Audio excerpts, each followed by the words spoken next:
theory of evolution was advanced by Charles Darwin in the middle of the 19th century. That period greatly differed from today in terms of its extremely poor level of science and technology.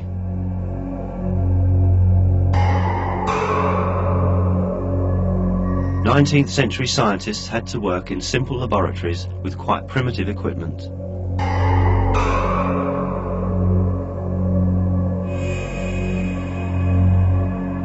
With the devices then available, it was impossible for them to view even bacteria.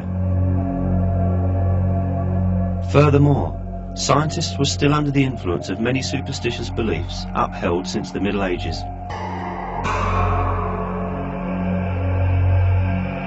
One of these superstitious beliefs was that life had a simple form.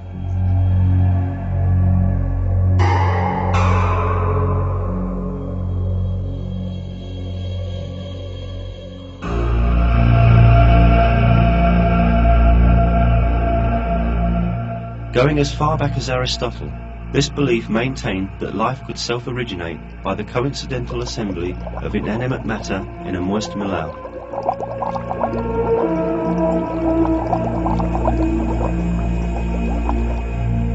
While developing his theory, Darwin relied on the belief that life basically had a simple structure.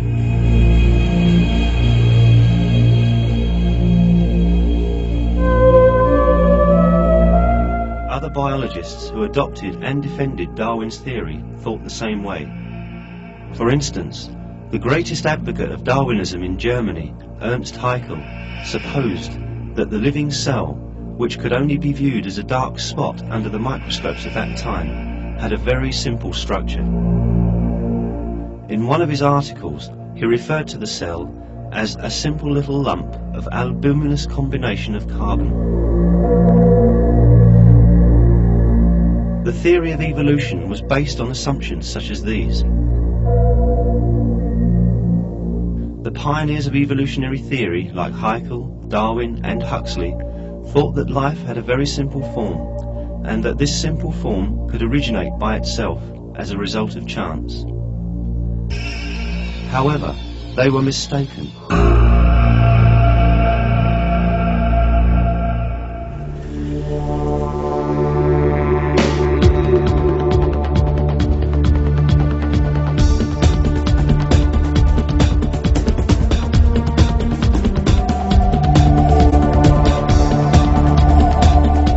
In the 1.5 centuries that have passed since Darwin's day, giant steps have been taken in science and technology.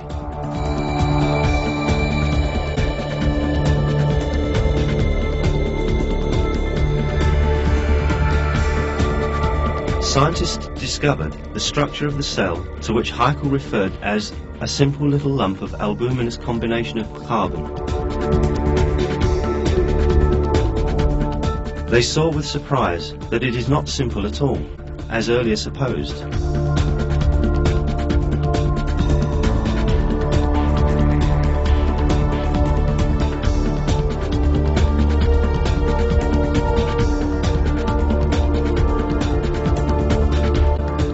It was revealed that the cell has a system so complex as to have been unimaginable in Darwin's time.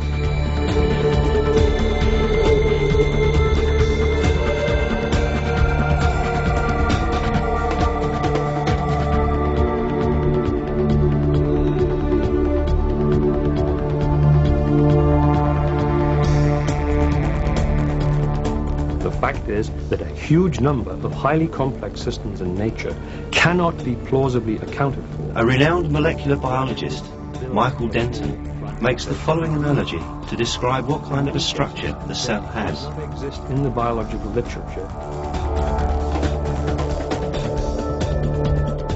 To grasp the reality of life as it had been revealed by molecular biology, we must magnify a cell 1,000 million times until it is 20 kilometers in diameter and resembles a giant airship large enough to cover a great city like London or New York.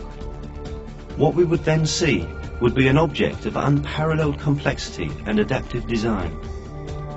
On the surface of the cell, we would see millions of openings, like the portholes of a vast spaceship, opening and closing to allow a continual stream of materials to flow in and out. If we were to enter one of these openings, we would find ourselves in a world of supreme technology and bewildering complexity.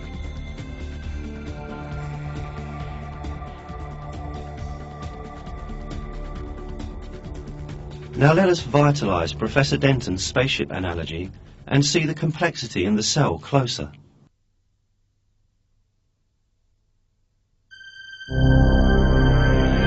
Our journey starts with hormones that look for an appropriate cell for themselves.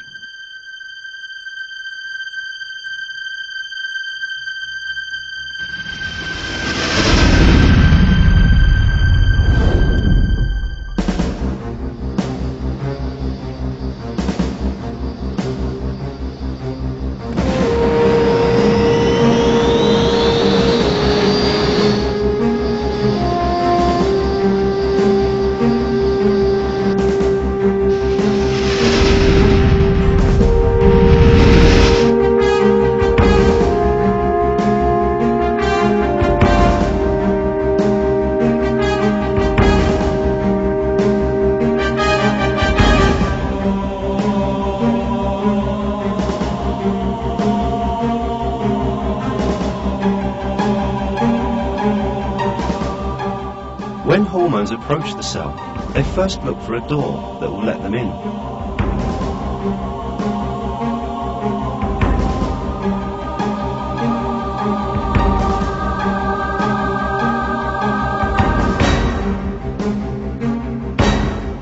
The doors of the cell are selective in the way they operate.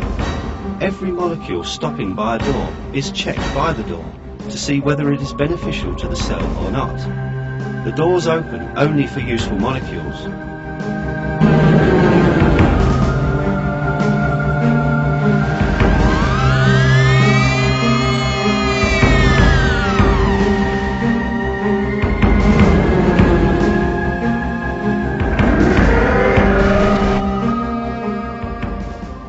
If a harmful material, such as a virus, tries to enter a cell's door, the situation changes. The cell door analyses the material, finds out that it is harmful, and rejects it.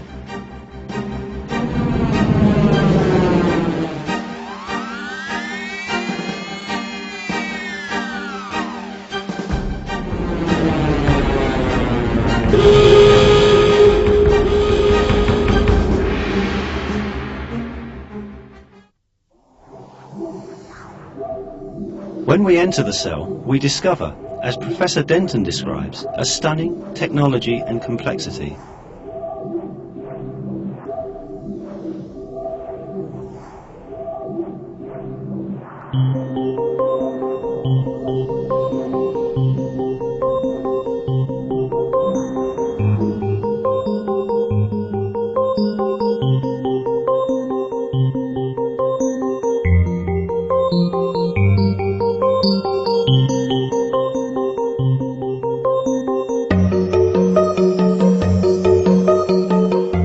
When hormones step in the door, they are immediately taken under control by special proteins that carry out the functions of the cell. These proteins are called enzymes.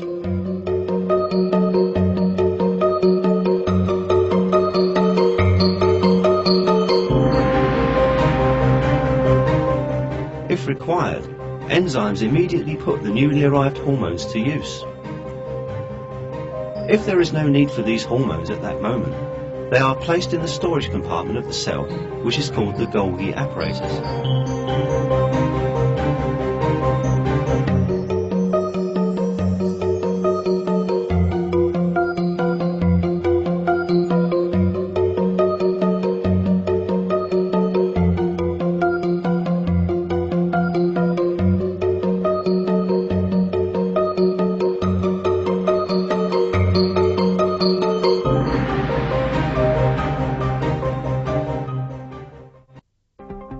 Some molecules, such as the insulin that carries sugar molecules, are too big to pass through the doors of a cell.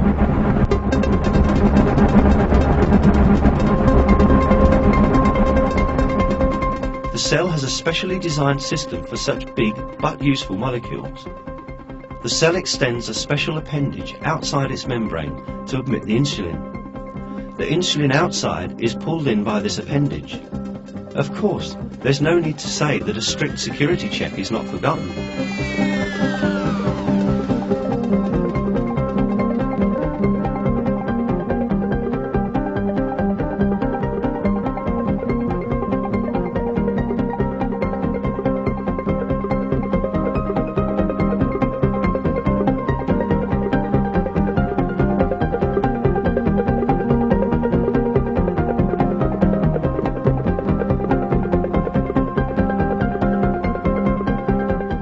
Once inside, special carrier enzymes carefully collect the sugar molecules on the insulin.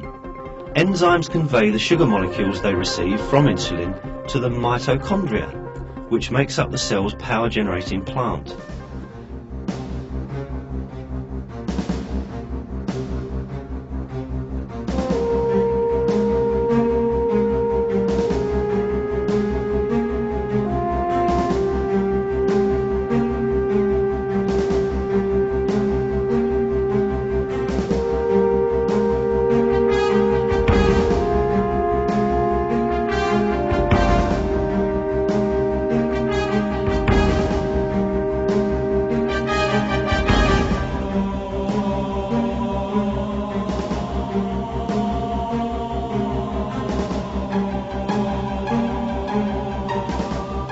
The duty of mitochondria is to break down the energy-containing molecules it receives and process them so that they can be used by the cell.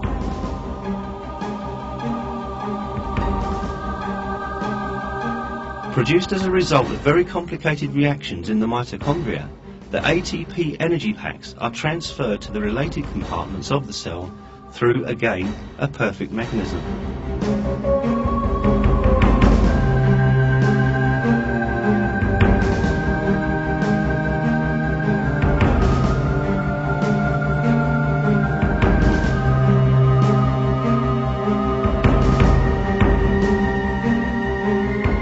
Special channels, called endoplasmic reticulum, handle the transportation in the cell.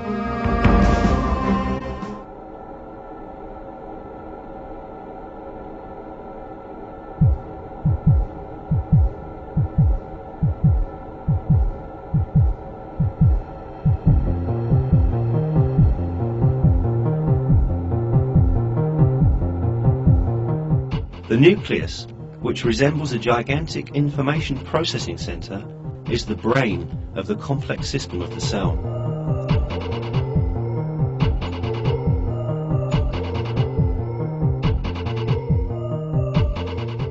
Inside the cells are chromosomes, each of which is a huge data bank.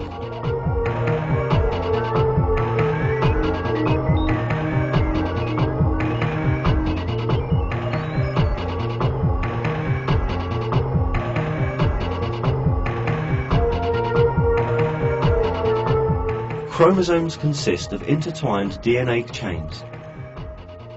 The detailed plans of all the systems in the cell are coded in these DNA chains.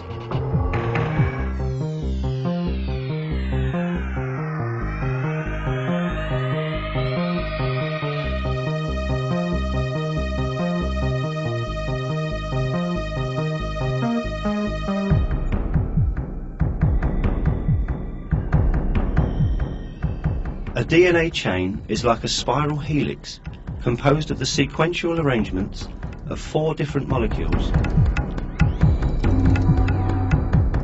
These 4 different molecules are actually an alphabet of 4 letters.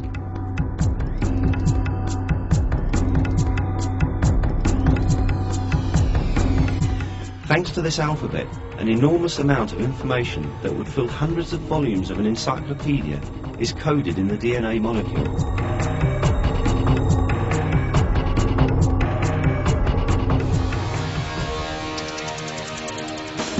This coding system includes the detailed production plans of the thousands of different enzymes and proteins used in the cell.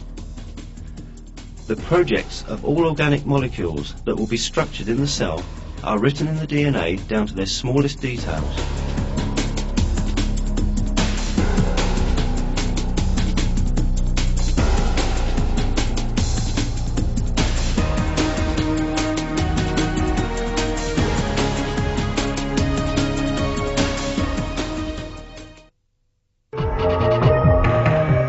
production of an organic molecule, such as a protein, starts with the identification of the gene containing the required information among the DNA found in the chromosomes.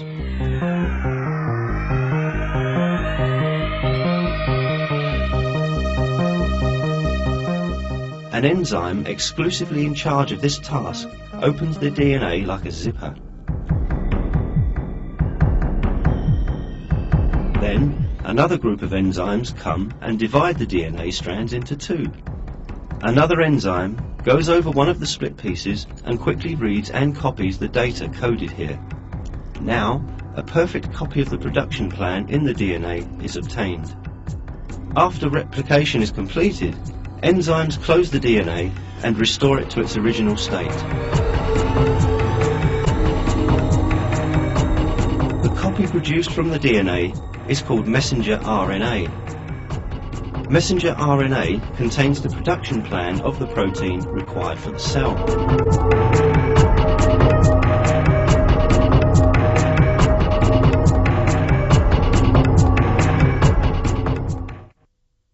Protein production itself takes place in another part of the cell. This structure, which we can also call the factory of the cell, is the ribosome. There is a perfect system of production in the ribosome. Messenger RNA slips in from one end of the ribosome and slowly proceeds.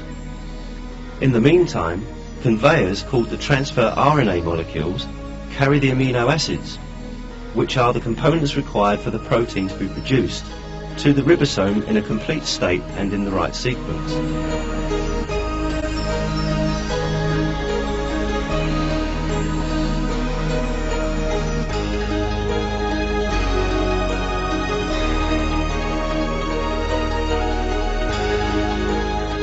The amino acids brought here combine in the right sequence thanks to the code on the messenger RNA. As the messenger RNA proceeds, the amino acid that corresponds to the data coded there is added to the chain. The result is a new protein.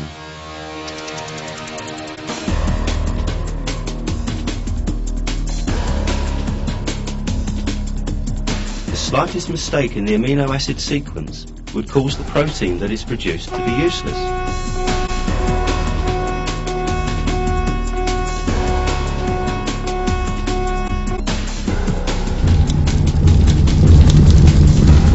Yet, such mistakes almost never happen. Production complete, the protein leaves the ribosome to set out for its duty.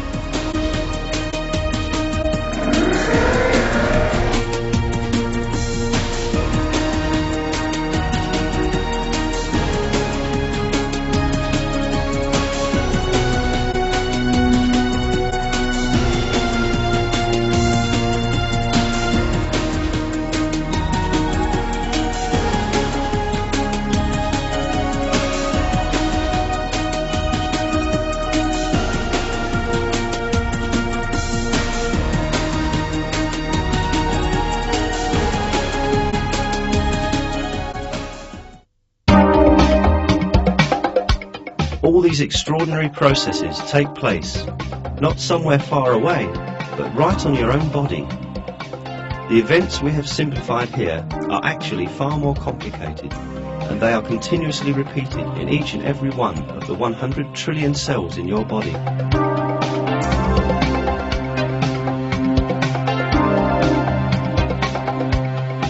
The cell, which was thought to be a simple little lump of albuminous combination of carbon by the formulators of the theory of evolution, has such an extraordinary design.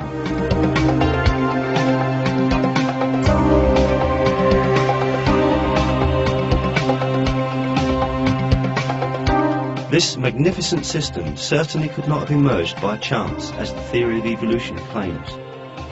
When all these details of cell biology were revealed and understood, the theory of evolution suffered a great blow.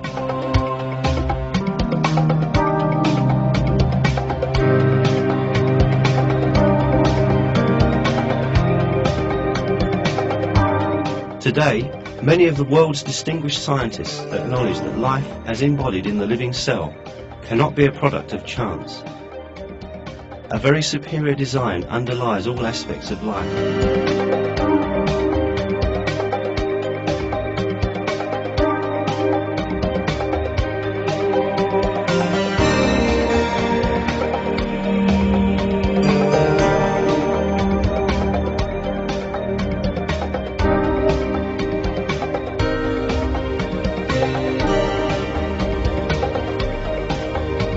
One of these scientists is Michael Behe, an acclaimed American professor of biochemistry. He refers to the fact of design in the cell as revealed by modern science as follows. I think the conclusion of design is a scientific one, an empirical one, based completely on the observable system the universe and life were intended, that they are the product of intelligent activity. And I'd just like to point out that this idea comes from the progress of science. It is not from what we do not know, but is rather from what we have learned over the past 50 years.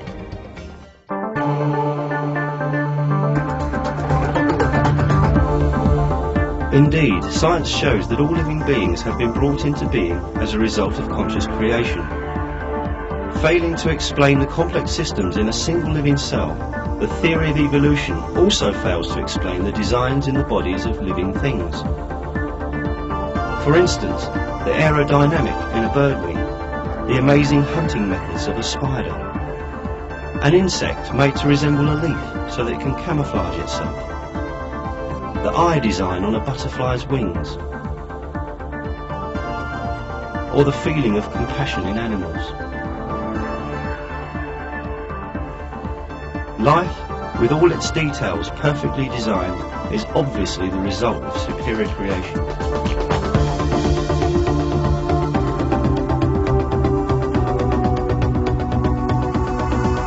That superior creator is the Almighty God, the Lord of the heavens, the earth, and everything in between.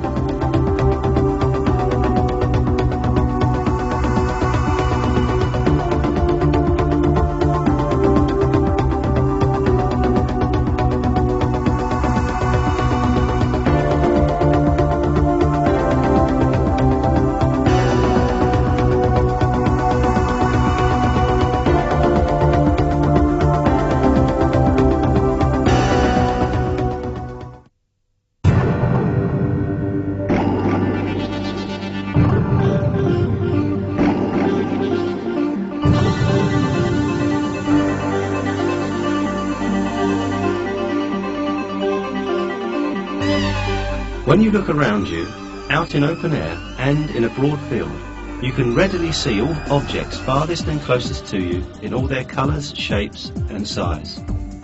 This view, which you have obtained without making any effort, is produced as a result of numerous complex reactions and interactions in your body.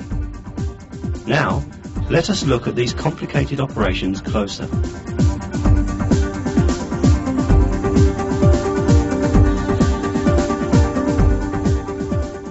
The human eye has a fully automatic mechanism that works perfectly. It is made up of the combination of 40 different basic parts, and all these parts have critical functions in the process of seeing. Any defect or disability in even one of these parts would make seeing impossible.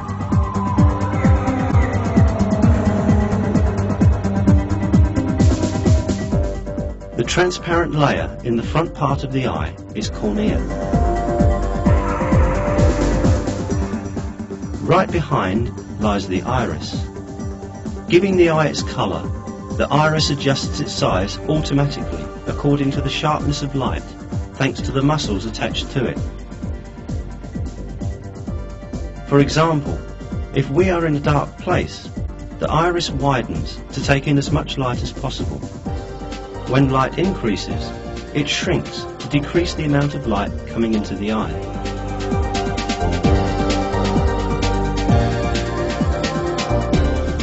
The automatic adjustment system in the iris works like this. The moment light comes into the eye, a nerve impulse travels to the brain and gives message about the existence and brightness of the light. The brain immediately sends back a signal and orders how much the muscles around the iris will contract. Another eye mechanism working parallel to this structure is the lens. The duty of the lens is to focus the light coming to the eye onto the retina layer at the back of the eye. Thanks to the movement of the muscles around the lens, light rays coming to the eye from different angles and distances can always be focused on the retina.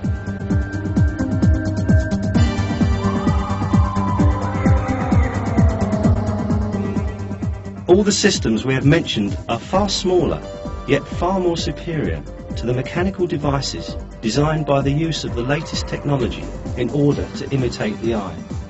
Even the most advanced artificial imaging system in the world remains extremely simple and primitive compared to the eye. When we think of the effort and knowledge that has been put into developing these artificial imaging systems, we can understand with what a superior creation the eye is made.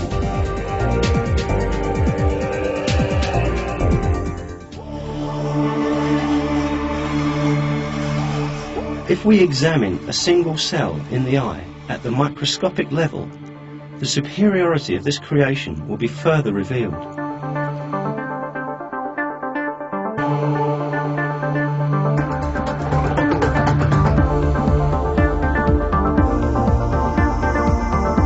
Let us suppose that we look at a crystal bowl full of fruit.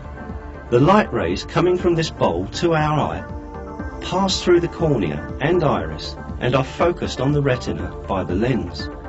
So, what happens in the retina so that the retinal cells can perceive light? When light particles, also called photons, strike the cells in the retina, they produce a cascading effect like a row of dominoes carefully arranged one after the other.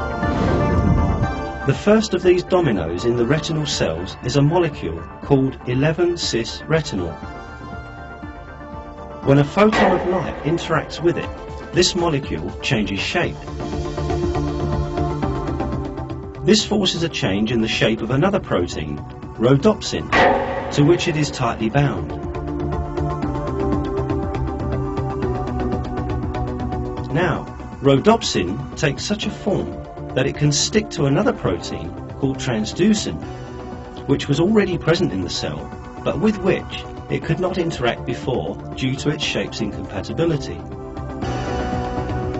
After this union, another molecule called GDP also joins in this group.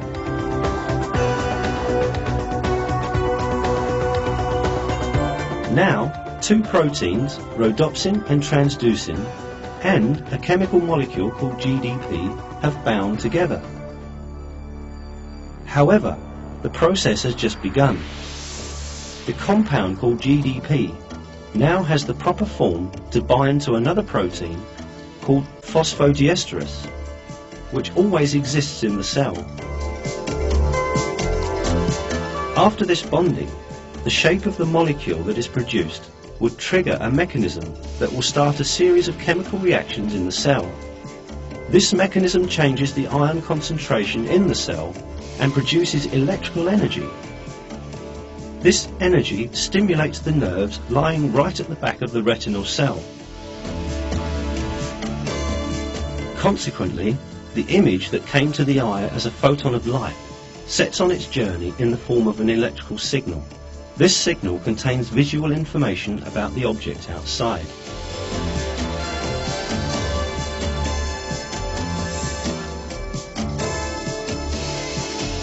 In order for seeing to take place, the electrical signals produced in the retinal cell have to be transmitted to the centre of vision in the brain.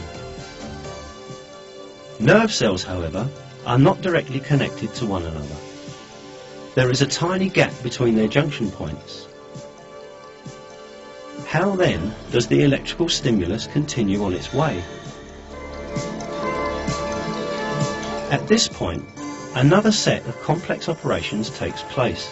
The electrical energy is transformed into chemical energy without any loss of the information being carried, and in this way the information is transmitted from one nerve to the next. The chemical carriers located at the junction points of nerve cells successfully convey the information contained in the stimulus coming from the eye from one nerve to another. When transferred to the next nerve, the stimulus is again converted into electrical signal and continues its way until it reaches another junction point. Making its way to the center of vision in the brain in this way, the signal is compared to the information in the center of memory and the image is interpreted. Finally, we see the bowl full of fruit which we viewed before, by virtue of this perfect system made up of hundreds of small details.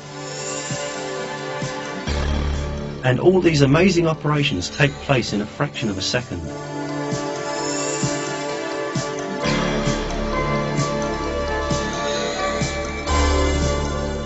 Moreover, since the act of seeing takes place continuously, the system repeats these steps over and over. For example, the molecules playing a part in the chain reaction in the eye are restored to their original state every time, and the reaction starts all over again.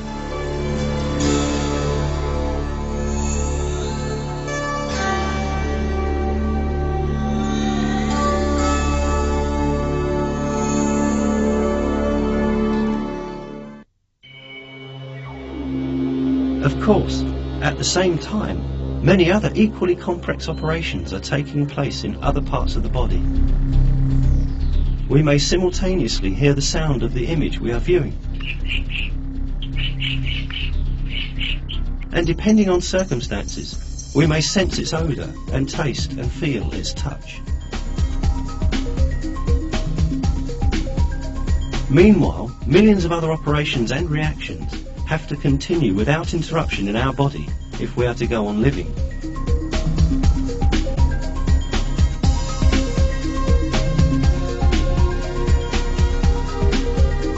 The primitive science of Darwin's day knew about none of this. Despite that, however, even Darwin realised the extraordinary design in the eye and confessed his despair in a letter he wrote to Asa Gray on April 3rd, 1860, in which he said, "The very thought of the eye makes me cold all over." The biochemical properties of the eye that have been discovered by modern science dealt a greater blow to Darwinism than Darwin could ever have imagined. The complete process of seeing that we have summarised in barest outline here is even more complex in its details. However, even this summary is enough to show what a glorious system has been created in our body. The reactions taking place in the eye are so complex and so finely tuned that it is quite unreasonable to think that these are a product of chance occurrences, as the theory of evolution claims. Michael Behe, a recognised professor of biochemistry, makes this comment on the chemistry of the eye and the theory of evolution in his book, Darwin's Black Box. It is longer enough for an evolutionary explanation of that power to consider only the anatomical structures of whole eyes, as Darwin did in the 19th century. Each of the anatomical steps and structures that Darwin thought were so simple actually involved staggeringly complicated biochemical processes that cannot be papered over with rhetoric.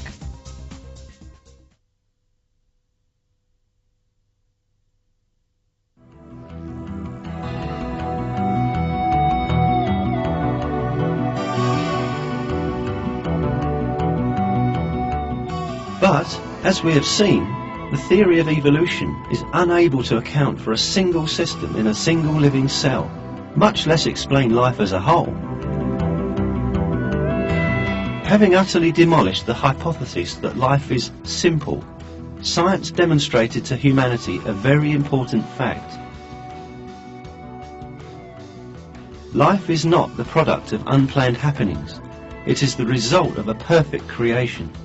The perfect creation of a superior creator who brought life into being, who is God, the Lord of all the worlds.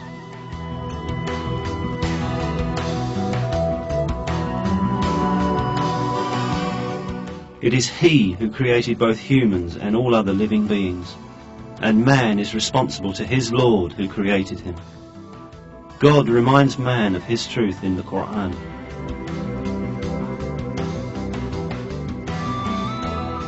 It is He who has created hearing, sight and hearts for you. what little thanks you show.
They said, "Glory be to you.